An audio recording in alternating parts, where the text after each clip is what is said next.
Гэта навукова-практычнае мерапрыемства прайшло пад назвай 80-годдзя вялікай перамогі, памяць і духоўны вопыт пакаленняў да 25-годдзя саюзнай дзяржавы. Яго зладзіла Беларуская праваслаўная царква ў Нацыянальнай бібліятэцы Беларусі.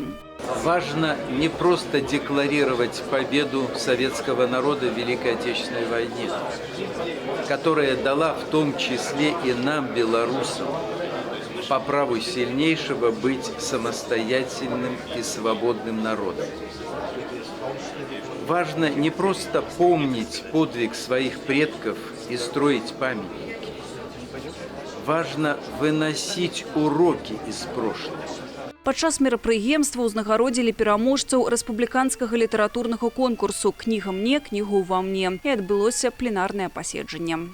Рождественские чтения – одно из важнейших всенародных событий, которое дает возможность живого общения на исторические, интеллектуальные темы, представляет возможность дискуссии и знакомства с различными мнениями, в том числе с точки зрения православной церкви. Секцыйныя пасяджэнні, канферэнцыі, круглыя сталы, выставы і іншыя мерапрыемствы плануюцца на розных пляцоўках Мінска падчас 10-х беларускіх калядных адукацыйных чытанняў, якія працягнуцца да 21 снежня.